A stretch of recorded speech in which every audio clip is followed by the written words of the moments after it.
Assalamualaikum warahmatullahi wabarakatuh, sahabat wakaf, apa kabar? Mudah-mudahan sehat-sehat selalu. Ketemu lagi sama kita di Wakaf TV.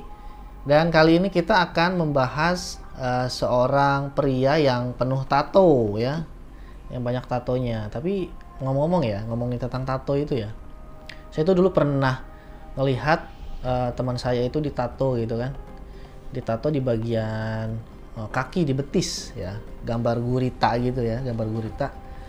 Terus dia nggak pakai skate, jago memang ininya ya, apa namanya, si pentatonya. Itu saya lihat itu ekspresi dari teman saya itu memang ya meringis-meringis kesakitan gitu kan, meringis-meringis kesakitan. Kemudian darahnya di mana-mana gitu kan. Jadi memang cukup sakit ya membuat tato itu kan. Jadi se-effort itu untuk kita bisa mendapatkan, ya dikatakan itu dosa lah ya, membuat tato bagi orang yang memang mengetahuinya kalau itu dosa gitu kan. Tapi ya setelah berislam atau setelah bertaubat gitu ya, ada yang mengatakan ulama ya ulama itu membolehkan, nggak apa-apa, nggak dihapus tatonya. Ada juga yang mengharuskan dihapus tatonya. Tapi ini adalah pilihan yang mana semuanya adalah benar gitu kan. Jangan menjadi sebuah perdebatan yang panjang. Kali ini kita akan coba membahas seorang bule namanya Yosef ya. Yosef, kalau di Islam itu namanya Yusuf. Ya, kita langsung saja, siapa bule ini? Kita langsung saja kita bahas kisah mu'alaf pada hari ini. Kisah Yosef Johnson ya, yang memang dia itu memiliki tato di wajahnya ya. Kalau di tato di tangan aja, kalau kata teman-teman saya yang punya tato itu dulu katanya sakit banget ya. Gimana di wajah gitu kan, di mata gitu kan. Kan ada tato di mata ya kan. Jadi semuanya hitam gitu. Jadi itu adalah ekspresinya mereka itu untuk bisa mungkin ya ekspresi mereka untuk bisa mengekspresikan sesuatu gitu kan. Jadi seorang mu'alaf bernama Yosef Johnson membagikan kisah hidupnya saat ia memutuskan untuk memasuk Islam. Ia mengaku menghadapi kehidupan yang sulit tanpa tempat tinggal dan harapan. Dengan tubuh penuh tato, ia terpaksa mencuri untuk bertahan hidup. Namun, kini ia telah menemukan kedamaian dan tujuan hidupnya melalui Islam. Yosef Johnson lahir sebagai seorang Kristiani yang taat hingga umur 23 tahun. Ia mu'alaf dan mengganti namanya menjadi Fatih Ibrahim yang kini disapa Ibo. Ibo sempat viral di berbagai Instagram luar negeri yang menyoroti wajah dan tubuhnya yang penuh tato ketika melaksanakan ibadah umroh. Berdasarkan pengakuan Ibo, ia begitu tersesat sebelum mengenal Islam. Bahkan ia mengikuti pergaulan orang-orang dengan memakai obat-obatan terlarang yaitu narkoba. Lalu, setelah mengenal Islam, ia mengaku menjadi orang yang lebih baik dari sebelumnya. Seperti pada umumnya, saya memiliki struktur dalam hidup. Saya memiliki tujuan dan arah. Islam adalah hal terbaik yang pernah terjadi kepada saya, kata Ibu. Ibu menceritakan sosok yang mengenalkannya pada Islam. Rupanya, keluarga yang mengenalkannya kepada Islam karena saudaranya menikah dengan seorang Muslim. Awalnya, keluarga, sepupu, dan bibi mereka masuk Islam pada tahun 2011. Mereka lalu menikah, yang mana suaminya ini berasal dari negara Kurdistan dari Irak. Jadi, itulah wawasan pertama yang saya dapatkan tentang Islam, tutur Ibo. Kemudian, Ibo menjelaskan pengalaman hidupnya hingga mengenal Islam. Hal ini bermula ketika ayahnya meninggal dunia. Ibo mengaku sangat terpukul dan kehilangan arah. Tahun 2015, ayah saya meninggal dunia. Saya sangat kehilangan. Saya membutuhkan arah dan tujuan karena saya butuh bantuan. Saya butuh bantuan dari seorang ayah, ujar Ibo. Sepeninggalan ayahnya, Ibo menjadi tidak percaya dengan Tuhan. Meski sudah berusaha beribadah ke gereja, namun ia merasa masih saja tetap kosong dan tidak ada komunikasi dari hati dengan Tuhannya. Saya tidak percaya dengan Tritunggal Maha Kudus. Saya tidak percaya Yesus adalah Tuhan. Kemudian saya tidak percaya dengan Tuhan, ungkap Ibo. Ia mengaku sempat menjadi tunawisma sepeninggal sang ayah. Lantaran tidak mengerti cara menyewa rumah, ia terpaksa hidup di jalan. Saya tidur di jalan, rumah saya jual ketika saya masih sangat muda.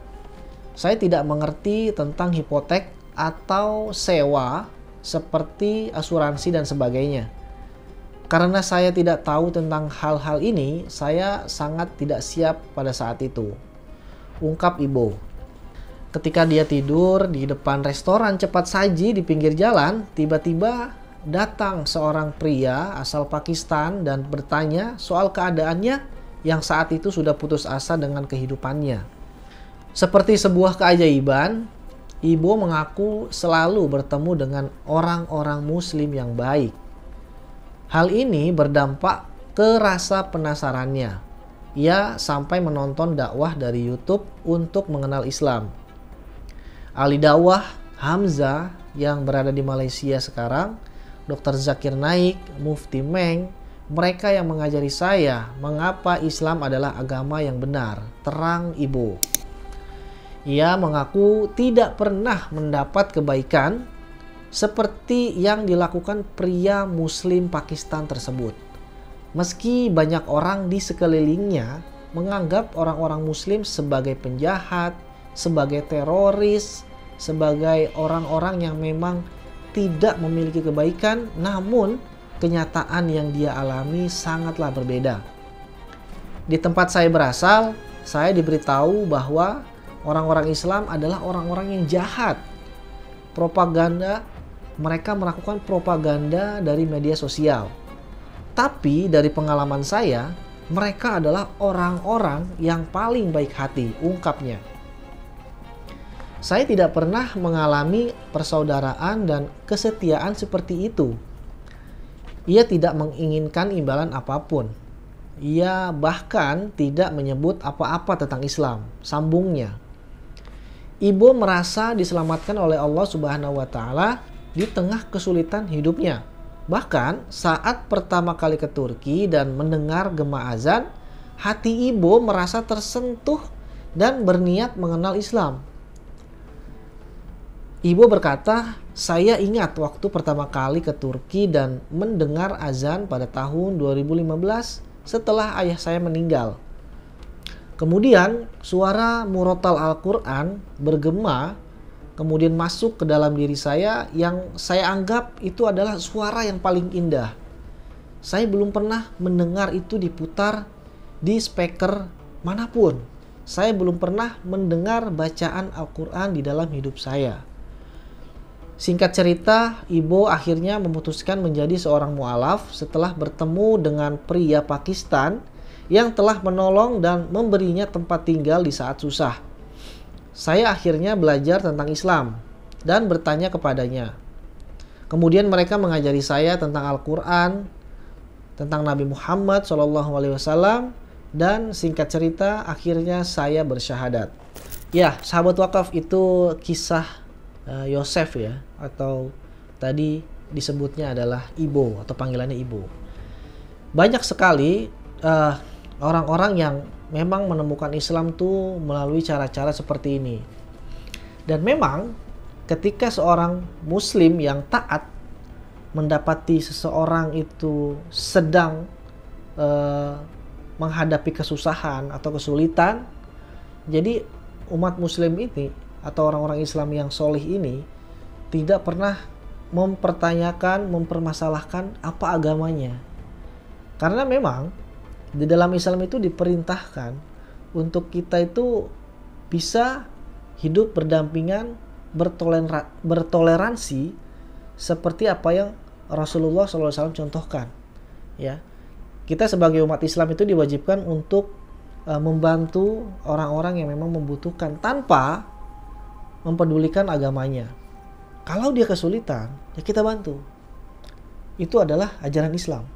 Ya. Jadi kalau ada framing-framing negatif tentang Islam di luaran sana, percayalah kalian harus yang namanya memperdalam dulu Islam. Jangan kemudian langsung percaya. Saya tidak menyarankan Anda untuk masuk Islam, tetapi pelajarilah Islam, kenalilah Islam. Mau Anda masuk Islam atau tidak masuk Islam, silahkan. Itu keputusan ada di Anda. Tapi Islam itu adalah satu-satunya agama yang bisa mengatur umat muslim dan umat non-muslim. Ya, tidak ada agama sekompleks dan selengkap Islam. Agama Kristen, agama Buddha, agama Katolik, apapun, mereka hanya mengatur bagaimana cara kita atau cara orang tersebut itu beribadah kepada Tuhannya.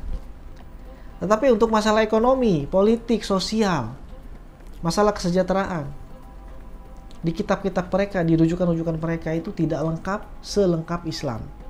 Jadi maka dari itu tepat ya, Ibo atau Yosef itu mendapatkan hidayah dari Allah Subhanahu wa taala. Yang kini ia sudah menjadi muslim yang taat. Mudah-mudahan kita juga bisa menyusul Ibo yang mana memang Ibo ini adalah salah satu orang yang diselamatkan oleh Allah Subhanahu wa taala.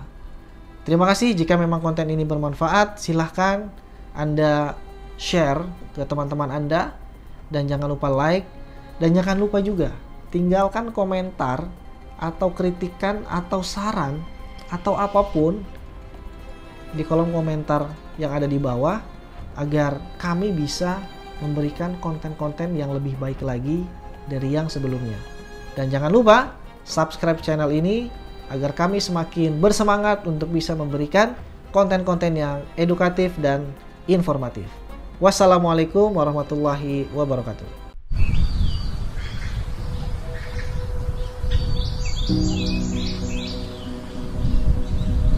Jadi Talawid Kampung Pesantren ini terletak di Kecamatan Kendahe, kurang lebih dari pusat kota Tahuna 30 menit, di sebelah utara kota Tahuna. Dan 100% di Kampung Talawid ini muslim. Sehingga itulah kenapa sampai dijadikan Talawid Kampung Pesantren, karena 100% muslim. Setelah dijadikan Talawid ini kampung pesantren, minat anak-anak, bapak-bapak, ibu-ibu, mu'alaf-mu'alafah untuk mendalami Islam, dan salah satunya untuk mengetahui huruf hijaiyah lewat Iqra dan Uqran itu sangat meningkat. Sehingga sangat penting Al-Quran untuk diberikan kepada anak-anak dan juga bapak-bapak yang ada di Talawid kampung pesantren.